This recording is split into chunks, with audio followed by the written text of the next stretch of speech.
নমস্কার বন্ধুরা, আমি মৃন্ময়। তোমরা দেখছো মৃন্ময় গ্রিন লাইফ। তো আজকে সকাল থেকে কন্টিনিউয়াস প্রচণ্ড পরিমাণে বৃষ্টি পড়ছে, তবুও তোমাদের জন্য একটা ছোট্ট ভিডিও নিয়ে চলে এসেছি আমি। তো আজকে ভিডিওতে এটি বলবো যে তোমরা বর্ষাকালে পদ্ম গাছে কী খাবার দেবে এবং সেটি 12 মাসও তোমরা দিতে পারো, কিন্তু বর্ষাকালে কিছু প্রধান টিপস যেটি বর্ষাকালে করলে পদ্ম খুব ভালোভাবে বৃদ্ধি পায় এবং ফুলে কুড়িয়ে আসতে প্রচণ্ড পরিমাণে সাহায্য করে। তো পদ্ম গাছে কীভাবে তোমরা খাবার দেবে এবং কতটা দেবে এবং কি খাবার দেবে সেটি নিয়ে বিস্তারিত ছোট্ট একটা রিলসে আলোচনা করলাম। তো বর্ষাকালে আমরা বর্ষাকাল কেন, সারা বছরই আমরা যখন যখন আপনার পদ্মের ফুলের টাইম হবে, পুরো গরমকালটা, শীতকালে অবশ্যই কোনো খাবার দরকার পড়ে না। তো খাবার বলতে আমার মনে হয়, আমি আমার এক্সপিরিয়েন্সে যেটা বুঝেছি, তো এবং অনেক পদ্ম গাছ করেন এমন অনেক ভালো ভালো লোকের সাথে কথা বলেছি, তো তারাও এটি সাজেস্ট করেছেন। তো আমিও তোমাদের সাথে সেটাই আজকে সাজেস্ট করব। তো সেটা হচ্ছে এনপিকে।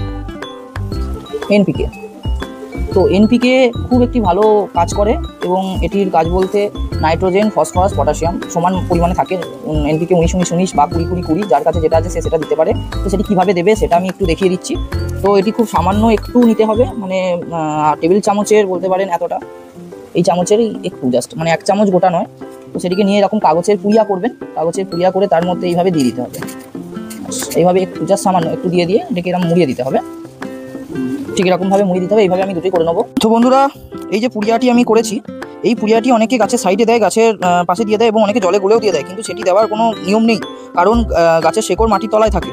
তো সেটি পেতে গেলে এটিকে আমাদের মাটির তলাতেই পৌঁছাতে হবে, শেকড়ের কাছাকাছি। তো কীভাবে দেবে তোমরা, এই যে দেখছো গাছ, ওই যে গামলা আছে, গামলার ঠিক মাঝখানে, মাঝ বরাবর ভেতরে 1-1.5 ইঞ্চি মতো একটু হাত করে তোমরা পুঁতে দেবে কাগজটিকে। এবার কাগজটি যখন গলে যাবে তখন ঠিক ওই সারটি বেরিয়ে আসবে এবং গাছের খাবারের প্রয়োজনীয়তা পূর্ণ করবে।